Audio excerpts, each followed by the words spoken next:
Hello and welcome to the latest episode of the Brass Junkies. I am your host, Andrew Hitz, and I am joined by my fellow host, Lance LaDuke. Lance, how are you on this fine Sunday morning? I am just so inspired by hearing from the ambassador of Euphonium that I don't really know what to do with. I'm agog. Agog. Holy crap. That's that's a lot to process. Yeah. So the ambassador to Euphonium is Dr. Adam Frey, who is who's a good friend of both of ours, and we don't like saying nice things about our friends, but he's a badass. Yeah, he is. I've enjoyed making fun of him. Well, he said that we met in, what did he say, 99. So yeah, nearly 20 years of busting his hump.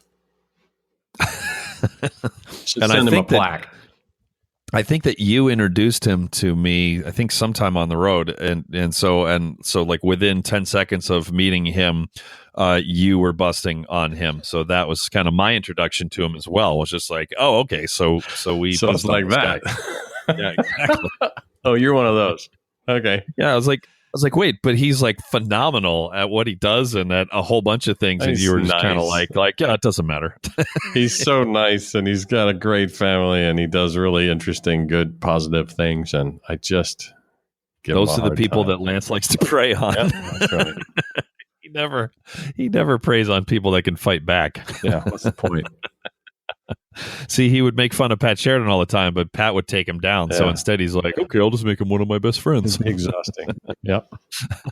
Oh, goodness. Well, Adam, as you're about to hear, he's got the incredible International Euphonium Tuba Festival, the IET Festival, which both Maestro LaDuke and myself have been featured artists at in the past. And it's just, when you hear the lineup of both euphoniums and tubas, it's ridiculous. I mean, you can't really get a better list of women and men than what he's got going on this summer. And so you can check all that out at ietfestival.com. And he also has euphonium.com. We didn't even say this on air that he didn't even give us the reason, but then we stopped him. So it's actually better that he will not even be able to explain himself, that like many years ago, he bought the URL lordoftheeuphonium.com. Oh, shoot. Remember that? Oh, that man. was like, that was in the pre-thing, and then I was like, wait, save it for the show. And so now we will just tell all of you that he's sitting on lordoftheeuphonium.com, and it sounded like he was going somewhere where he wasn't referring to himself, but now that he can't defend himself, now we can say that he considers himself the Lord of the Euphonium. That is really funny. Yep, and 3 minutes in to listening to this, Adam is yelling at his phone right now that he is streaming this out of, and we can't hear him. It's wonderful. So, but it was as soon as we hung up for the bonus episode, Lance said, "Well, I hate to admit this, Adam, but you were really good." That was good. So, yeah, he's great. He's just such a nice guy, and he's so positive. Like, I just love how passionate he is about euphonium, about music. He's great. So we love Adam. Yeah. Yep. So, and Adam, thank you for listening to the Brass Junkies for the first time. I'm guessing. I think this is the first time that he's hearing the podcast. Mr. Ambassador. This is his own episode. So yes, for Mr. Ambassador. So, all right. So we've got, why don't you talk about the Papert people? Well, there's news about the Papert people. First of all, thank you very much to the Duquesne University Mary Papert School of Music for being a sponsor of this podcast. It's been great to have you as a supporter. And there is a change afoot. By the time you hear this, it will be, well, it's actually sort of leaked out here and there. It's publicly announced that next year, the adjunct professor of euphonium will be Algirdas Matonis, who just finished up a artist diploma with me at Carnegie Mellon University, and James Gourlay is actually joining the faculty as well. I'm not 100% sure what he's doing there, but those are two big developments. I'm in my last semester at Duquesne. It's my 19th year teaching there. I've just got too much going on at Carnegie Mellon. So very, very proud of Algirdas and excited for what the Pappert School has going on. There's a really great energy in the brass studio with these appointments, and thanks to Jim Nova. Despite Jim Nova's best efforts, they're doing really good thing. No, it's a joke. See what I did there? It's like a joke because Jim's nice and we like him. I'm actually looking at a Star Wars. I'm looking at a Darth Vader thumb drive, which contains the all those Harry Potter overdubs that he did. In all seriousness, and we need to put a link to this in iTunes. That although I always like to warn people nowadays, like if you purchase music, if you actually buy it, then you might run the risk of encouraging that artist to make more music. So please think twice before you actually send Jim $10. But his latest album, A Fall from Light to Dark, is it's like stunning, and it is so incredible in its concept, in its execution, and everything that it's hard for me to process. It's like it's incredible. We need to get him back on to talk about it. Yeah, we do. It's just really, really, really great. So I beg you to go and listen to it. And the best thing to do would be to buy it. But my Lord, is it good? It's really, really, really great. So there you go, Jim. Free plug. You're welcome. Well, that's there you go. Well, yeah, Algirdas and James are pretty darn good. So that's exciting news, and they're getting rid of you. So it's like I know addition win. by addition, and addition by subtraction. Right. So that's like multiplication. So. Also, we want to thank Parker Mouthpieces for providing the hosting for the Brass Junkies. Parker Mouthpieces offers fine customizable component mouthpieces for horn, trombone, euphonium, and tuba, including the Andrew Hitz artist model tuba mouthpiece and the Lance LaDuke model euphonium mouthpiece. Oh, yeah. You can find out more at parkermouthpieces.com or follow them on Facebook, Instagram, and Twitter. And for a limited time, anyone who buys Jim's album will also get a free gold-plated mouthpiece. No, I'm just kidding. That'd be a good promotion. I bet Parker could move some stock if he did that. It's like, yeah, here's a We'd get 2 nasty phone calls. That'd be awesome. That would be awesome. Everyone's So anyway, these are the jokes, people. I mentioned it before, but we as we do every single time we have a guest, we recorded a bonus episode with who is this? Dr. Frey. We recorded a bonus episode with Adam, and we got into some good stuff, like some hijinks that happened on stage with him in Bogota, Colombia, and got into some other stuff. And so this is every 2 weeks, and it will always forever remain free. But in the intervening weeks, then we release a bonus episode, which is Lance and I talking to the guest, and then Lance and I kind of summarizing our thoughts on the episode. And you can get access to all of the back bonus episodes by going to patreon.com/The Brass Junkies. And we always have a link to that in the show notes. And we are fast approaching $100 per episode, which is incredible. We love you guys. Everyone who is supporting us, you guys are just awesome. Means everything to us. New patrons in the last couple of weeks, actually. We had Rachel Hockenberry and Morris Northcutt. Thank you very much for becoming patrons. We really appreciate it. And Rachel became she's donating to TEM as well. So I have extra nice things to say about her. So, but yes, thank you to everybody who's done that. Also, we're on Instagram at Prey 4 Jens, and we are also on Twitter with the same handle. And for those of you who left a rating or a review on iTunes, we really do appreciate that as well. So unless I'm forgetting something, Lance, I think that is going to do it for the introduction here to this really fantastic conversation that we had with Dr. Adam Frey.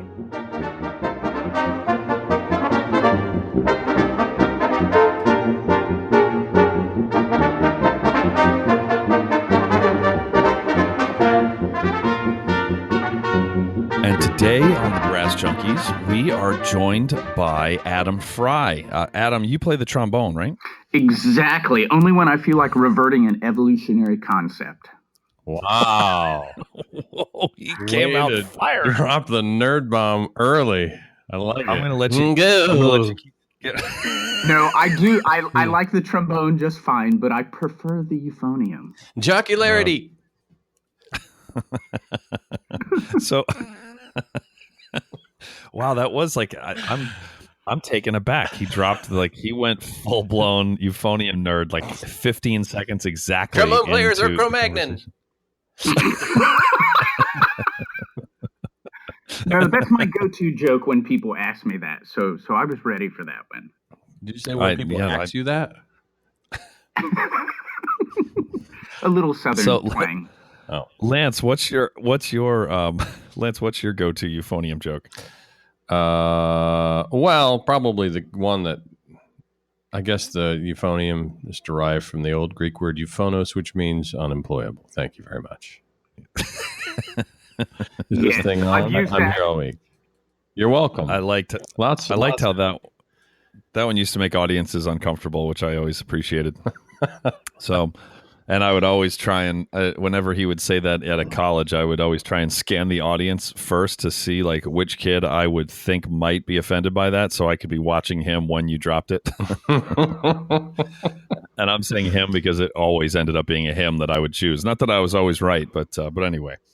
Yeah, euphonium jokes.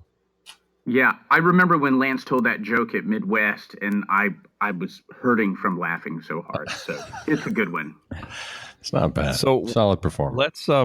Let's instead of talking about important stuff like what Adam does, let's talk about how did the two of you meet? Oh, you go ahead. This is a good one. Oh, okay. So Lance and we met at the Brass Band of Battle Creek UK tour that they did. I think it was in '99, and they needed an extra second euphonium player, and I was the only one available. And they didn't have to buy a plane ticket for me, so I was there. And wait, they couldn't find a euphonium player in England. I think they wanted an American, and I was the only one there in country. So I see. Yeah. A So little xenophobic, but that's all right. See, I think Steven picked you. I think he said we should have Adam do it because he's my student here right now. See, I have a feeling that's probably more of the story than they couldn't find any euphonium players. They searched far and wide. After extensive interviews and auditions, we settled on the master. No, it was a lot of fun. I was doing a master's degree at the Royal Northern, so Stephen asked me to, and it was a lot of fun. And then I still remember the first couple of rehearsals sitting next to Lance. Was one of the funniest things I've ever experienced. And I think there was Lance, I think you played like a solo or something like that. And I sort of reached over and gently rubbed your knee as sort of like, hey, nice solo. And you actually scooted closer to me in your chair,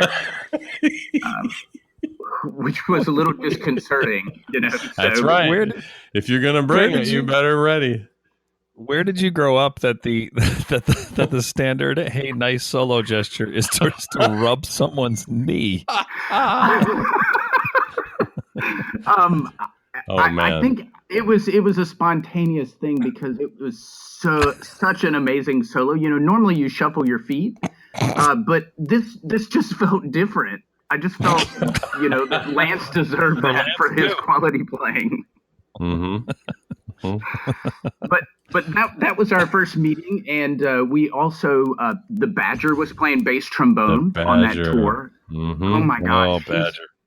So amazing, so amazing. Chris Madden was bass trombone player in the Air Force Band for a long time, and he was he lived up to the name.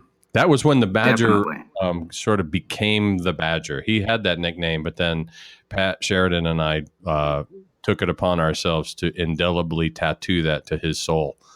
And that was the week that we did that. Yeah, so he was amazing. Let's completely hijack this, because now I'm thinking about the Badger, who tragically passed away a couple years ago. He recorded our the brass recording project recording that we did, and right. He was a great human and a great musician. Lance, tell us a story or two about you and the Badger in the Air Force Band, because this will. I hope your bladder is empty there, Dr. Frey. I almost called you Mr. Frey, and you were going to get all kinds of pissy with me. So no. Listen, I'm totally fine with Mr. Frey, Dr. Frey, Adam. Guy. Adam Guy. Adam Guy. There you go. Adam. Lance, tell us a Badger story. Well, the first two that come to mind are one time we were hanging in his room. He was really into computers, and this was back when you basically would assemble your own computer, and you can still do this, but upgrade your sound card or your motherboard, or we were always in fussing around with our computers, and he knew a lot more. It was like a tricked out abacus. Exactly. And so we were super excited for, a 486. And he, for some reason, he was working on my computer. We had a beverage or two. It was after an Air Force Band concert, and we were watching TV and just kibitzing. And he had this program where he could trigger, I guess pun intended, sound effects with his keyboard. And so he was just goofing around with this, and it was rather late. And I looked over at one point, and he was completely out cold asleep. And his hands were on the computer, and I just kept watching the TV.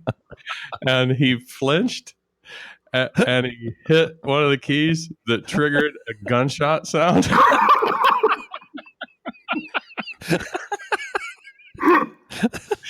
It scared the living crap out of him and me, and we laughed like damn fools. So that was a good one. There was one time, we were in rehearsal, and he passed gas in the trombone section. That never happens. Loud enough that the whole section heard it. In the Air Force Band, in Washington, D.C., the premier band of the entire United States Air Force. First and last time that ever happened. So he does this, and then the section starts laughing, and he starts laughing, which triggers this machine gun flatulation.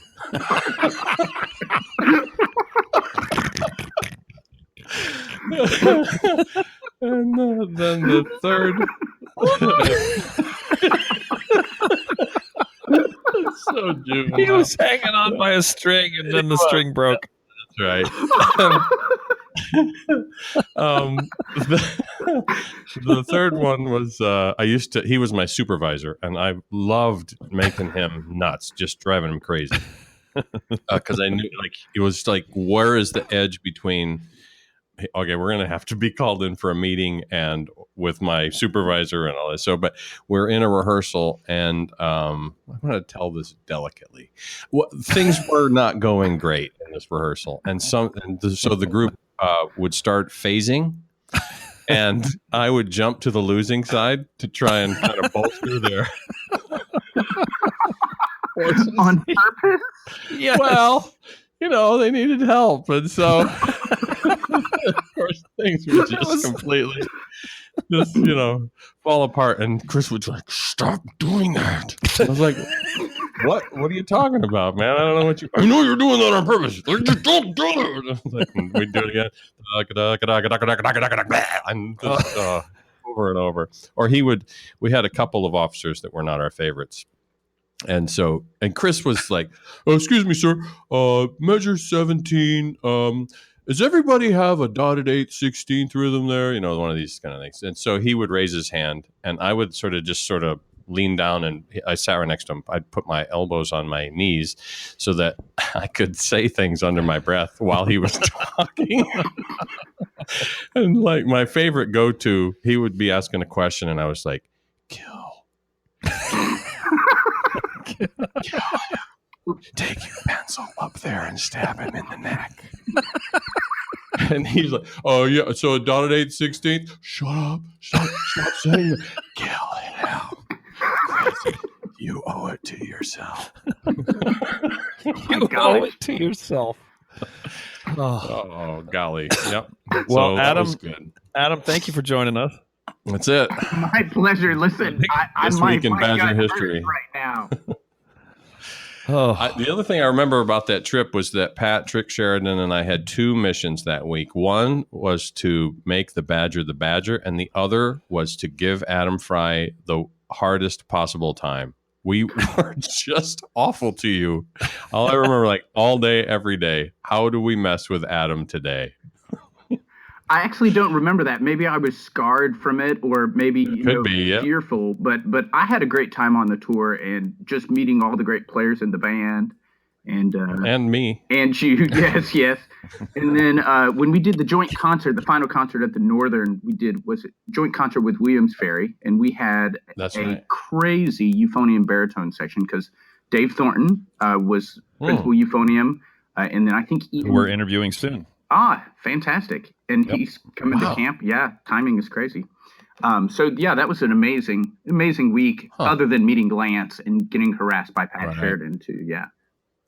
That's where I met Gourlay, actually, was on that trip. Oh, that's right. He was head of wind and percussion at the Northern then. Yep. Yeah. He had a wonderful beard at the time, I remember.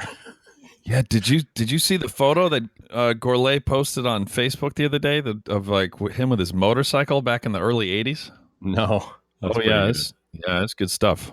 That's good stuff. He had lots of hair on his face, on his head, and everywhere. Lots of hair. He was a loud guy. So I forgot that Williams Ferry thing. I totally forgot we did that. Yeah, well, we did. We played how many concerts? We did a crap ton of performing that week. Yeah, we played, I think, like we had our rehearsal day, 2 rehearsal days, and then we played in the Royal Albert, and then we played concert every single day. Yeah, it was crazy. Yeah. Fun. Oh, it was really fun, though. There you go. So, Adam, where do you currently teach?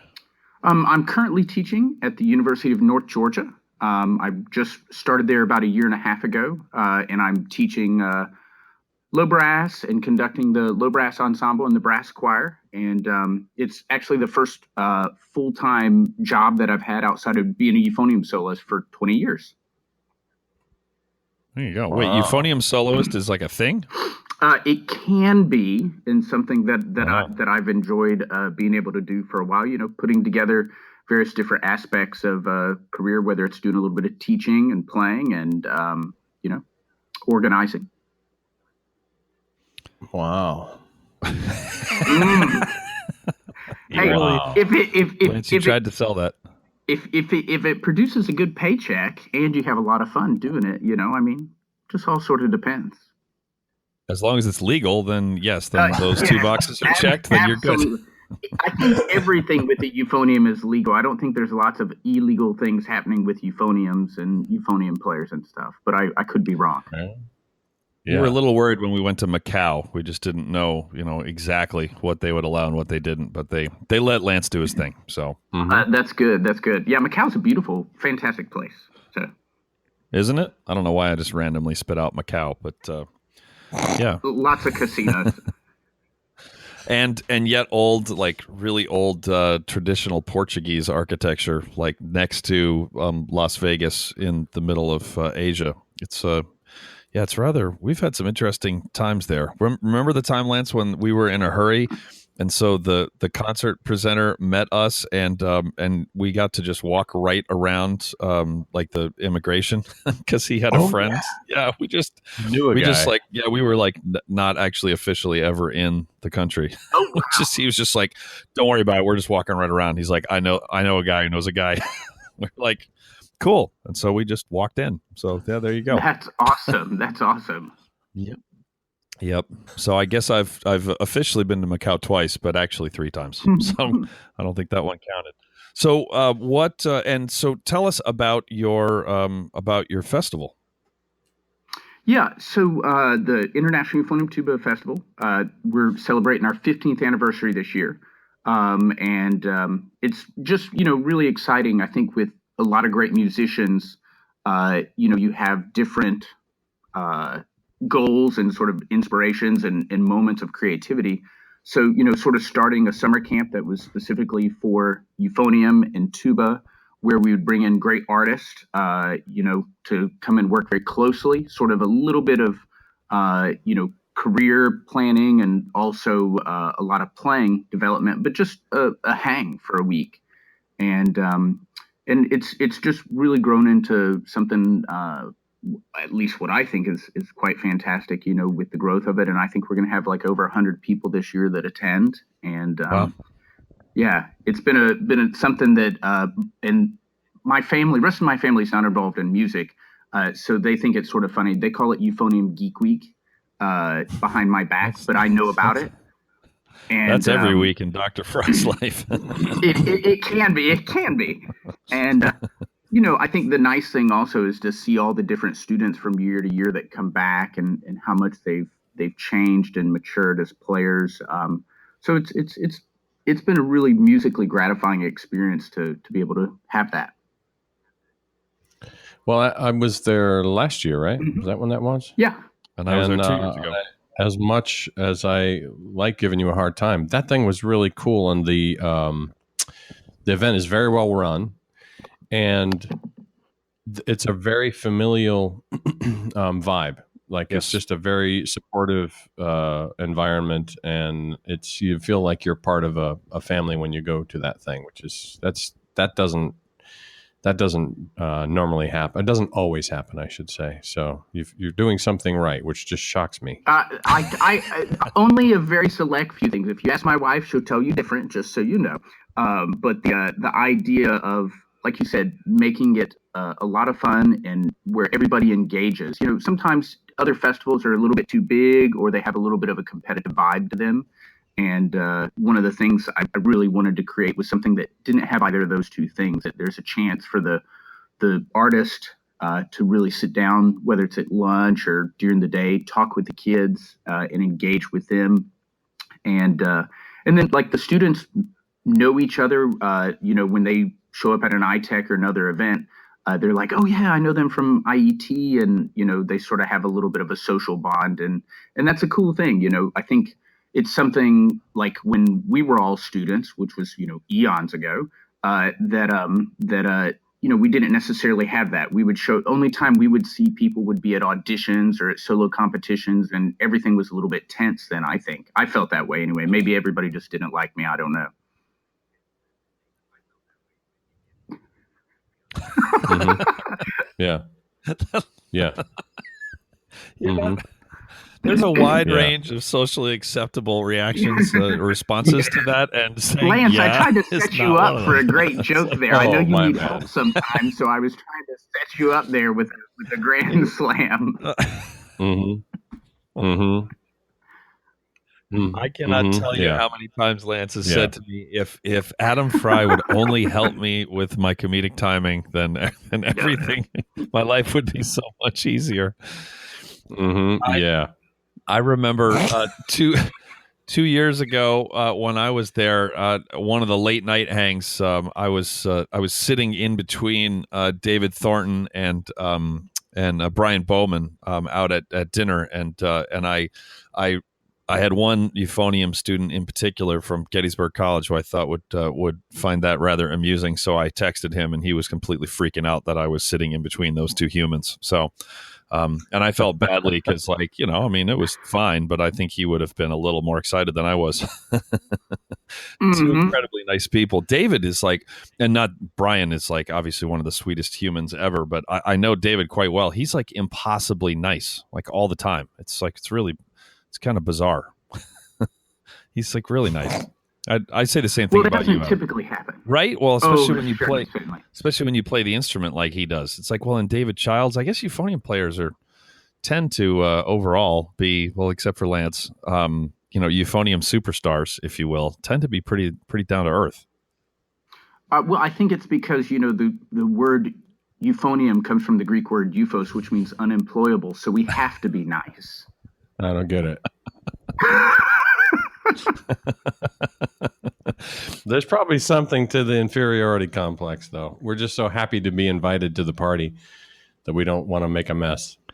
What's the joke about the tuba euphonium quartet that plays a New Year's Eve gig and on New Year's Eve, yeah. They nail it, and and the guy who hired them says, you guys were incredible. Like we want to have you. First of all, can you imagine attending a New Year's Eve party and like having a tuba euphonium quartet playing you into midnight?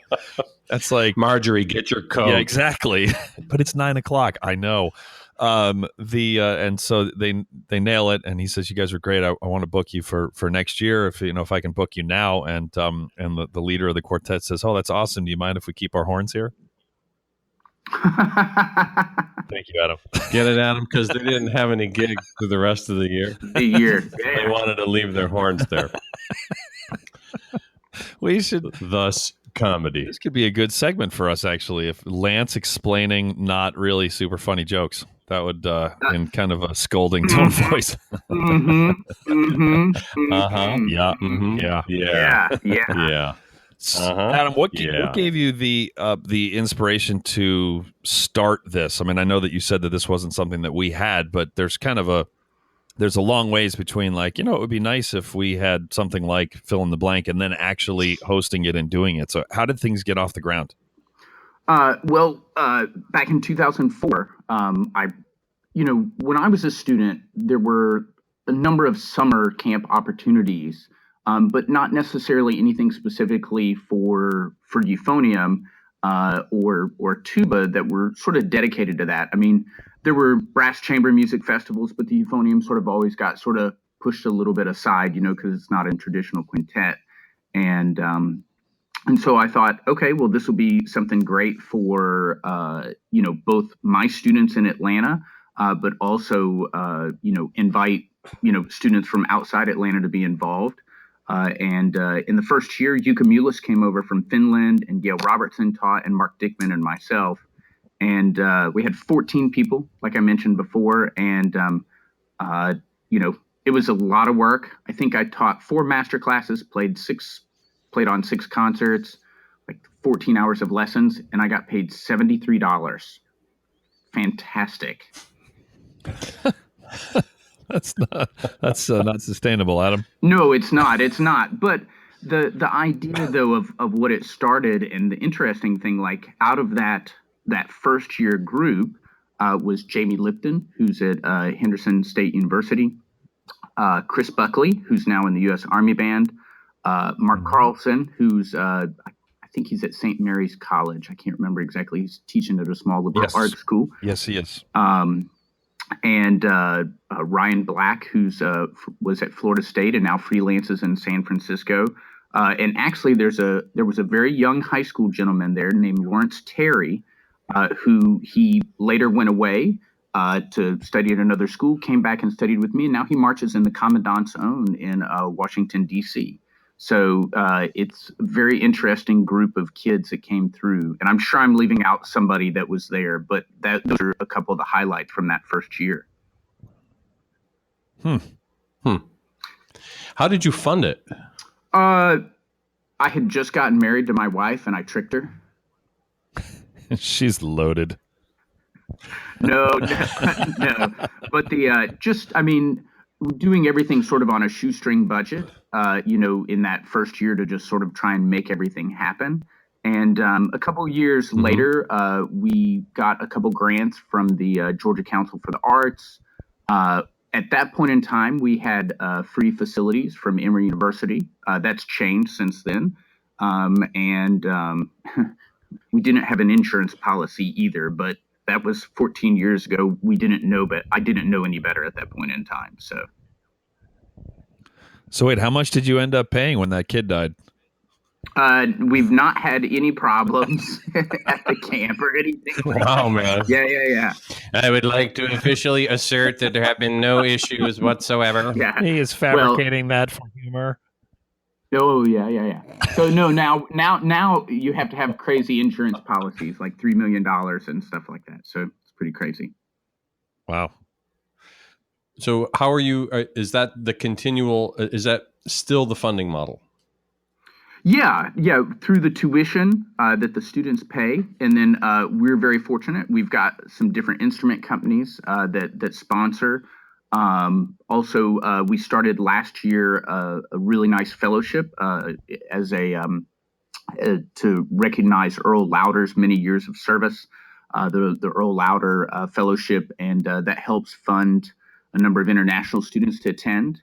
And that's all paid for by some private donors and stuff. So I think one of the other things that we've tried to do is make it very financially accessible to a lot of people, whether it's through scholarships, work studies, payment plans, and stuff like that. But yeah, the model is that between the artist support, through some support through sponsors, and then the tuition that the students pay.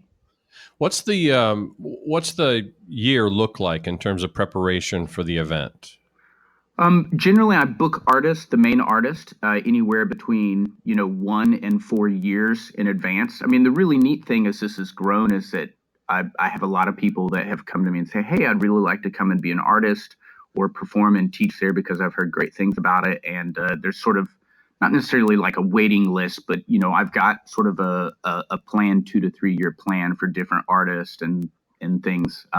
So that planning happens all like a year in advance. Right now, I'm actually it's into January, so I'm actually working out the rough schedule and planning for who's going to be teaching the beginning of the week, who's going to be teaching in the middle week and the end of the week, and accommodating travel schedules. Some of the artists, they've got other engagements that they're playing, like on the Sunday or Monday someplace, so they'll be coming in on Tuesdays. Other people are sort of like, "Hey, I've got a wedding to attend, or I'm conducting a brass band on the Friday and Saturday, so I need to leave by Thursday." So it's sort of it's a little bit of a fun little puzzle to try and fit everyone into the week. Do you have are there regular staff members, or do you have to kind of go from the ground up in terms of the staffing? Because there's I was watching the thing go down while I was there, and there's an amazing amount of logistical challenges that arise in terms of airport pickup and drop off, and having snacks and food, and who has to be where, and getting this room unlocked. So do you have a staff that you rely on, or do you end up having to put that together every year as well? No, I think one of the things that's made it really run smoothly, especially the past sort of 5 years, is having consistent local volunteers and helpers that are on regular work study. A lot of the guys that help Marshall Gagne and Bill Pritchard, who I know has been on with you guys for his Amplituba stuff, dorm staff that have been able to help. Karen Mullins, and my wife handles food planning, which is very, very important. And then, so we're picking up people from the airport that are flying in, both participants and staff members. I think there's 150 private lessons that have to get scheduled. I think something like 45 master classes, and nobody can overlap. You can't have a master class at the same time as a lesson. And or you could just play in 2 places at one time. So there's tons of moving parts, and I'm very thankful for the staff that have, I've tried to help, sort of train them, because I used to do everything myself up until about year 9, year 10, and then it got just a little bit overwhelming. So I had some master's students and some local people here in Atlanta sort of pop in to be helping. And now, as they've been involved for 3, 4, 5 years, now things are running dramatically smoother. So it's a great thing, and a big machine like this has to have helpers. And like I said, I'm very, very thankful for all of them, because without them, there's no way that the event could happen. Like you said, there's so many moving parts that are happening. Well, the other thing that I was noticing was that invariably things had to have gone wrong. There had to have been issues and snafus and problems. And if there were, I didn't see them. They were handled quietly, and I didn't see anybody freaking out at any point. There was no like weird diva attitude, nobody yelling at people or bossing people around. It was like a very positive, good-humored bunch. Yeah, generally every night at about 10:30, I bring the key staff into a soundproof room and yell at them and stuff like that. So that's how I make sure that the next day runs smoothly. It's all about being a good, friendly boss. See, there you go. That's like Adam Frey humor. I like that. No, I mean, when I think one of the things that I've learned about it is how to let the kids and let the staff, make decisions. And if all the planning is done well in advance and you double check, triple check, then things run smoothly and it doesn't have to be. I can say last year, there was a moment in the week where I didn't have anything to do and there weren't any problems. And I sat in my office and actually warmed up properly for the day. It was just a real experience. No, I did not weep. No. But I mean, that's such a bizarre experience because when you're managing it and really trying to make sure everything's running smoothly for the 90 participants and 12 staff and stuff like that, it's tough. And then the other thing that makes everything run smoothly is a really good coffee machine that we have and stuff like that. Well, that's true. Actually, that sounds like a joke, but it's the real deal. That's a pretty serious machine. It is. It's good, and the staff guys have a good time going around and taking coffee orders from the different staff members in the morning to be like, hey, can we get you a coffee, espresso, cappuccino? You look a little bit sad. Let me get you a double espresso and stuff like that. So anyway, it's a good laugh. Caffeine only masks the sadness. It doesn't really get to the root of the problem. Yeah, but it's the hilarious part of that, and then the other amusing thing is that they do the same thing that happens at my house with my wife is that the coffee beans run out and they don't replace them, or the milk runs out and they don't refill it and stuff like that. So that happens everywhere. I just remembered another Badger story because if I'm not mistaken, I heard you say espresso. And we were on tour one time, and the Badger was convinced that he kept calling it espresso, and I said it's espresso, and no, it's espresso, and I was like, it's espresso, E-S. That's right. E-X. No, it's espresso. And so for like 5 days, we were on the Air Force band tour, and we were on this mission to prove to the other that they were right. And he found one place in wherever, Ada, Oklahoma, that had listed it as espresso. And this was all he needed. Like, he was fine, set, match, done. I am convinced espresso is how it's supposed to be. Like, all right, Badger. That's why he was the Badger. That's awesome. All right, Adam Frey. According to the University of North Georgia website, you are a major ambassador of the Euphonium. Oh, that's some pressure. What the hell does that mean? What a weight What's to that bear. mean? It is a weight to bear. And oh, there we go. Are you on another show right now? Sorry. No, I'm not. I have my phone, my headphones are linked to both of them, and I don't know why it turned off. But now I have an iPhone 7 and I need to upgrade to the 8 or something if I want to be cool.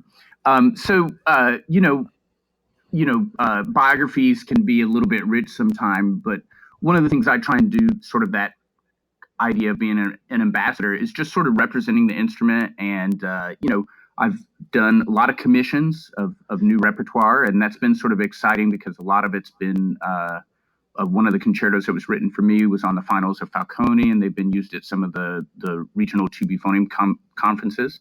And then the other part of the ambassador that why it's there is I've been super fortunate to teach at a lot of different brass festivals around the world, and a lot of times they didn't have a euphonium specialist on staff until I convinced them that they should have a euphonium player involved on a brass festival, that it has the right to be at a full brass festival. So that's sort of, the way I sort of think about being an ambassador. And then also, taking the euphonium into new avenues. I mean, there's lots and lots of euphonium soloists that are making huge inroads for the instrument, developing new audiences and exposing people to that. And I'm also trying to do the same thing, whether it's with soloing with orchestras or being at various different festivals around, or doing even, playing at churches, concert series and things like that, where people have never experienced the instrument. So just sort of here's this beautiful instrument, and here's what it can sound like, and here's what it can play, and we want you to be aware of that. So, who would you say is doing the most interesting stuff with the instrument right now? Well, I think it all depends on how you define interest. I mean, certainly, one of the guys we've had at the festival before, Fernando Deros, he's playing a lot of very different styles of music. He's composing his own music. He's made a big, huge step in Brazil as the first full-time professor at a major university there, and that's super intriguing. You have a lot of different people that are making inroads with more orchestral performances, which I think has always been a big focus of mine, to have euphonium with orchestra, from doing a couple CDs and trying to make that a priority in choosing gigs. But I know Dave Childs has had a lot of performances, especially at like BBC Proms with BBC Wales Orchestra. So that's sort of another avenue. And then you have other different little pockets of people doing great things, whether it's within the brass band genre, like Stephen Mead and Glenn Roy, and then different other different people sort of that are in different specific realms. Where would you say there is an opportunity for somebody to, I mean, it seems like there's a bunch of people who like playing the traditional, or not say traditional, playing rep with either brass bands, concert bands, or symphony orchestras, recitalists. What about any other areas? You mentioned Dados in terms of going into different styles and doing some different things. Are there other avenues that you wish that players would pursue? Yeah, I think there's still opportunity, whether it's in jazz and sort of pop music. I've always been a big believer of trying to create opportunities for yourself. Any type of new music or collaborative projects. I think collaborations are huge because they offer you the opportunity to sort of piggyback on something else, whether it's like a couple projects that I tried to do were a joint recording with Scott Hartman a number of years ago, and did a joint project with Jeff Nelson with euphonium, horn, and band, and commissioned a new concerto for that instrumentation, and did a couple projects with Patricio Cosentino for euphonium, tuba, and piano that was all based on Argentinian and Brazilian music.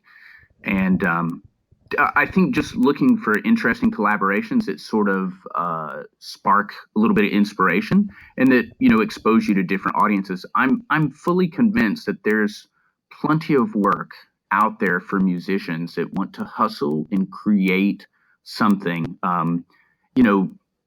If you've ever watched the show Shark Tank, they have all these people come in with all these different ideas, and it'd be sort of interesting what it would be like to have a musician's Shark Tank of people to come in. Hey, here's this ensemble I'd like to pitch, or here's this themed concert program that I'd like to pitch, something like that, and see what would happen from it. But I think most of the time, a lot of students and a lot of players just think to do the traditional things like you were talking about. Oh, I'm going to do this solo. I want to play this piece.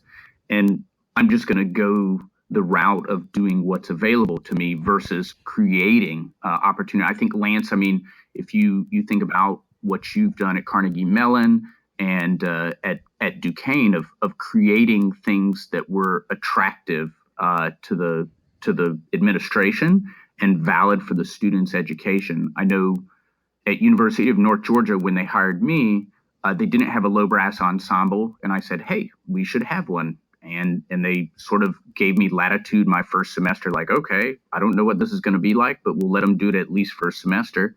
And now we've got a group that's like 18 kids strong. We played at the Georgia Music Educators and played a lot of different events around campus and stuff. And now we play a lot of concerts. So that's that idea of creating work. Yeah, it's It was funny. We did at CMU, we did this New Year's Old Lang Syne video, and it went through Central Marketing, and they helped us put this video thing together. And it's about a minute and a quarter. They got like 17,000 views, and it's like the university's real happy. And my boss's boss is the College of Fine Arts dean, and he sent this incredibly nice email. And then I saw him in the hall, and he stopped, and he was just very nice and was talking about how much he liked the performance and the video. And then he goes, well, and I have to tell you, when I saw Old Lang Syne and tubas, I was a little nervous. Absolutely. That is so great. Well, Adam, to piggyback on what you were saying, I think I have met, I don't know if it's 10 times or 100 times more musicians who have good ideas than musicians who have good ideas who then act on them.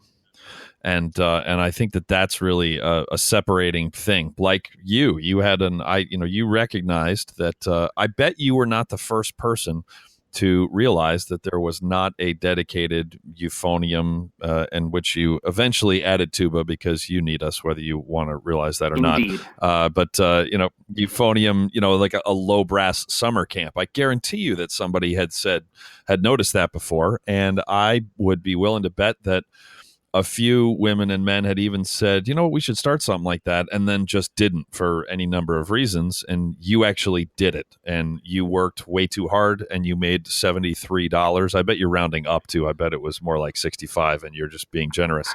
But the point is that you had the follow through. You thought at some point, the next thing I wanted to ask you about was your euphonium.com, right? At some point you thought, it'd be great if there was a store that had all of this music available for not just euphonium, but low brass in general. And then you actually did it. And unless that was your like fifth online marketplace that you put up, then I don't know about the first four. Then you didn't even know what you didn't know about starting a website like that, and sales and taxes and shipping and customer service and payment process and all of that crap, and you just started it. So I think it's great that you have had follow through on your great ideas. And if any young musicians out there are listening, take a page out of Adam's book and have good ideas, although I think most people have good ideas if they stop and think about it. But then the follow through is really what separates people like you. Sorry, I'm saying nice things about him, Lance. I know that upsets you. But that's what separates people like Adam from a lot of other people in the business. So, all right, I'm done saying nice things about you. Tell us about your website. So euphonium.com, it's a funny story. So I bought the domain right when I came out of grad school. And somebody had bought it and was, parked. They had parked it or sitting on it, just some guy that didn't even know what it was. And I remember that I sent an email to the guy.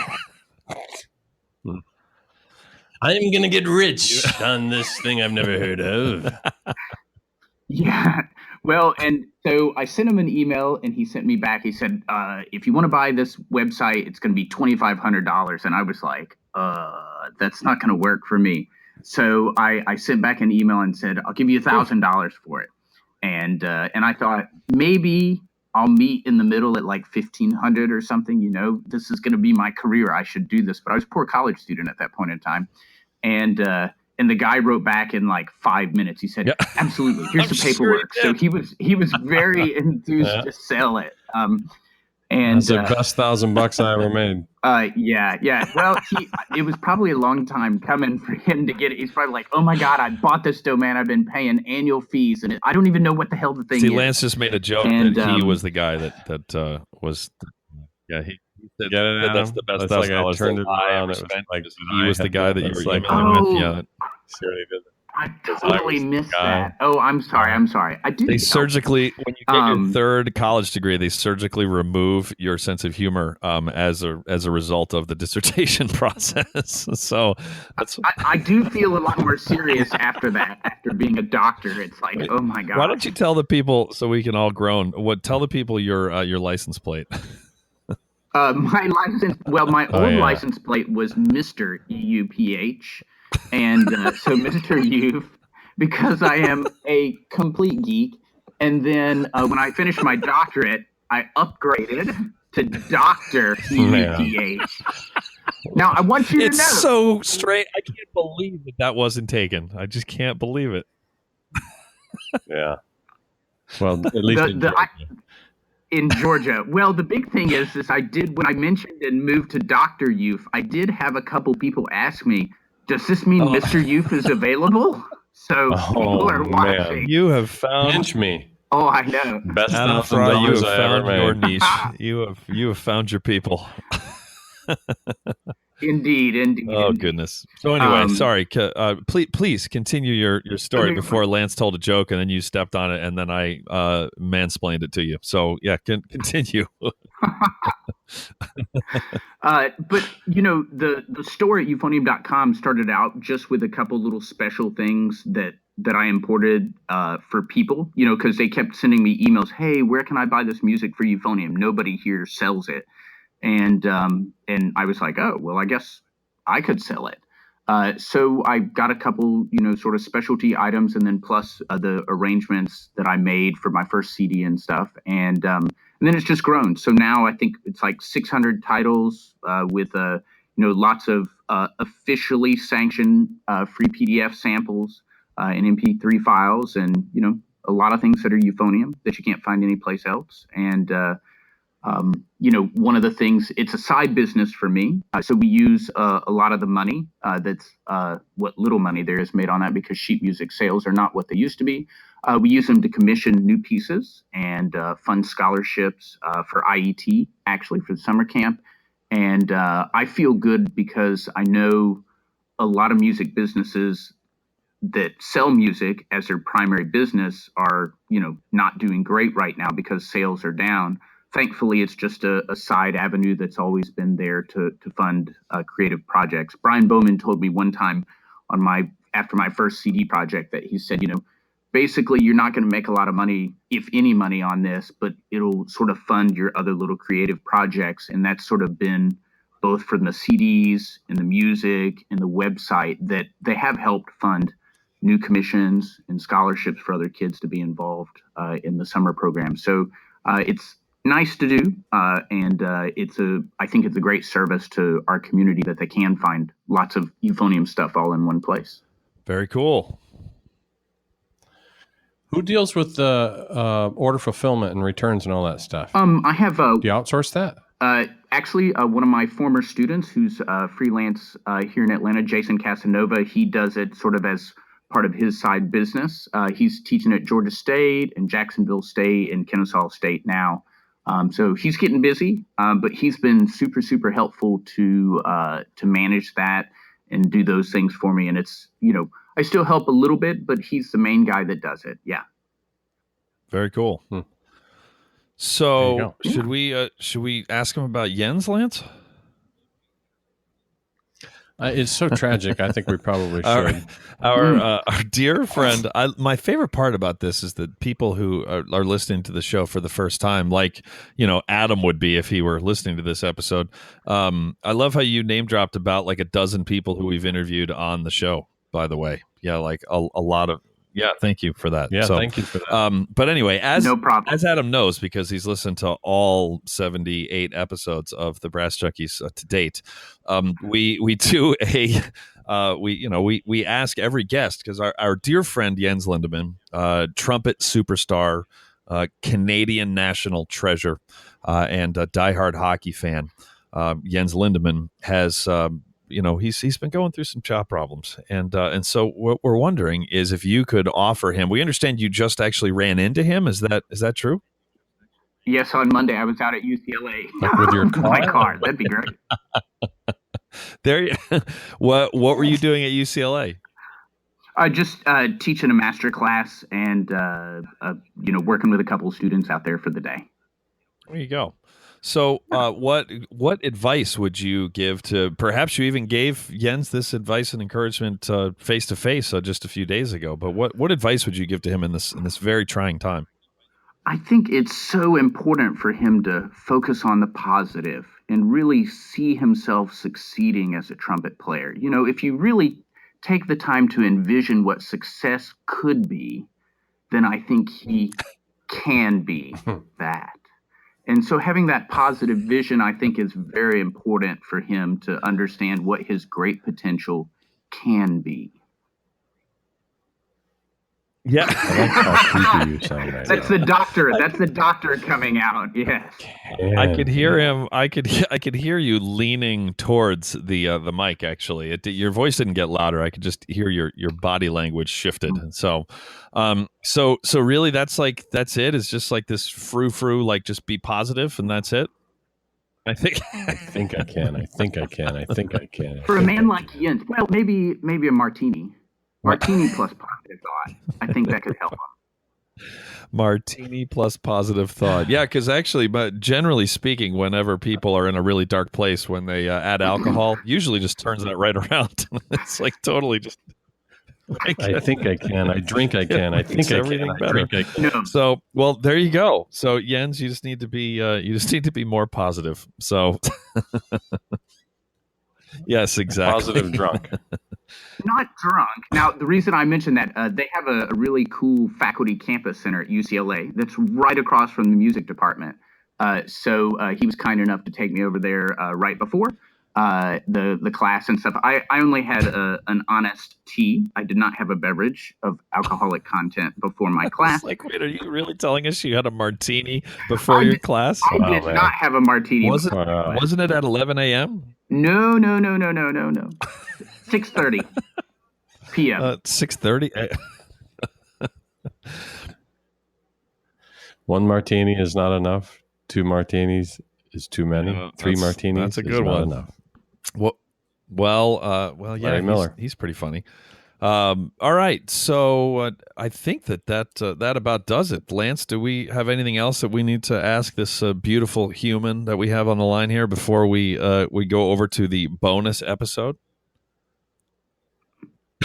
Good God, no. You know what? Should I at least tell them the website for the summer camp or anything like that?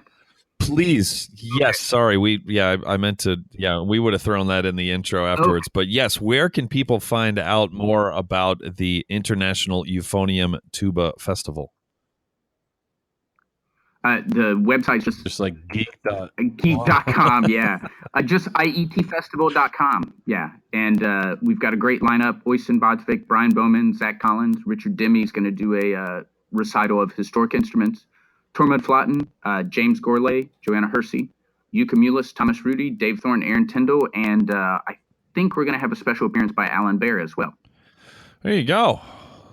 There you have it. That's quite a list of people there. Cool. Mm-hmm. Yeah. Those are some. Those are.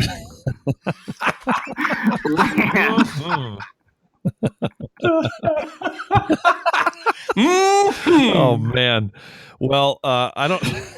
I think that is the perfect note to end on. So, Adam, thank you so much for taking time out of your Euphonium Superstar schedule to join us this morning. And yes, yes, Mr. Dr. Ambassador. Yeah, you got a lot of titles, man. That's like, husband, father, superstar, ambassador. Are you on LinkedIn? Because I really want to endorse you for ambassador. I'm not on LinkedIn, and I think that. Hey, Lance, wait, hold on. Which one of our listeners wants to start a profile for Adam on LinkedIn? I don't think that's a good idea. Well, you're not going to be there to see it. So what are you? So anyway, you guys make fake profiles for people on LinkedIn. Is this something I need to know about? I think we just started. Not yet. Yeah, we just need to figure out how to get people to make fake profiles and then monetize it for us. We still got to work out the details.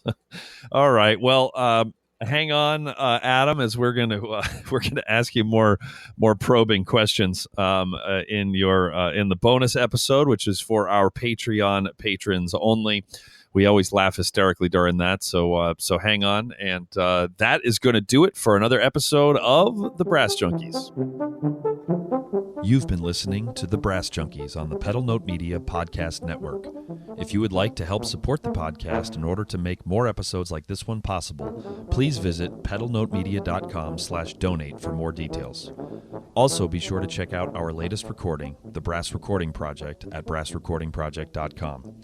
The Brass Junkies is produced by Will Houchin. Executive producers are Andrew Hitz and Lance LaDuke. This has been a presentation of the Pedal Note Media Podcast Network.